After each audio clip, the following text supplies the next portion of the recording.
हाँ तो भाई लोग वश लेवल 2 रिलीज हो चुकी है और सब कह रहे हैं कि पहले वश देखो, जो कि सिर्फ गुजराती में ही अवेलेबल है। तो जिनको इसके बारे में नहीं पता उनके लिए बता दूं कि अजय देवगन की जो शैतान थी वो वश का ही रीमेक थी, लेकिन उसमें उन्होंने बहुत सारे चेंजेस किए थे, जबकि वश उससे कहीं ज्यादा डार्क थी और स्पेशली उसका क्लाइमैक्स काफी इंटेंस था। तो वश 2 देखने से पहले 1 की एंडिंग जानना इसलिए इंपॉर्टेंट है क्योंकि दोनों पार्ट्स का क्लाइमैक्स मिलके एक सर्कल कंप्लीट करता है।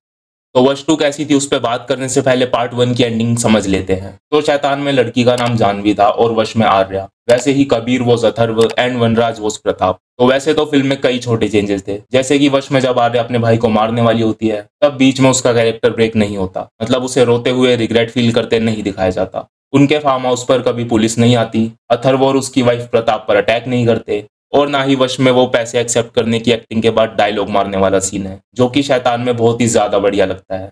लेकिन सबसे जरूरी चीज है क्लाइमैक्स, जो दोनों फिल्मों में काफी अलग थे। तो जहां शैतान में हमें दिखाया जाता है कि वनराज ने कई लड़कियों को आग में उनकी बलि चढ़ाने के लिए रखा है, वहीं वश में उसका ऐसा कोई क्लियर मोटिव नहीं होता।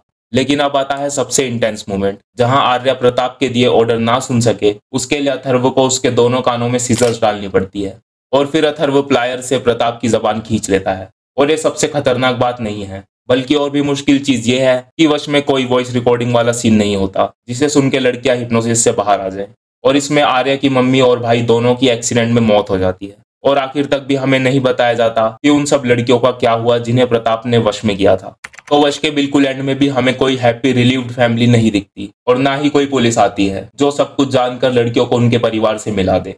बस लास्ट में वो सीन जरूर होता है जहां 10 साल बाद दिखाया जाता है कि अथर्व ने प्रताप को अपने पास बांध कर रखा है, और उसमें हमें यह भी दिखाया जाता है कि आर्या अब बिल्कुल पागल हो चुकी है, उसे आसपास का कोई होश नहीं है और वो बस बैठकर मुस्कुराती रहती है जैसे वो अभी भी प्रताप के वश में हो। कोई हैप्पी एंडिंग नहीं है और वही इंटेंसिटी से खास बनाती है। तो अब वश लेवल 2 की बात करें तो फिल्म काफी बढ़िया है और पहले ही दिन इसे देखने जाना एकदम पैसा वसूल था। लेकिन सिर्फ एक कमी ये थी कि फिल्म काफी छोटी महसूस होती है और पता ही नहीं चलता कि कब इंटरवल आया और कब क्लाइमैक्स आके चला गया।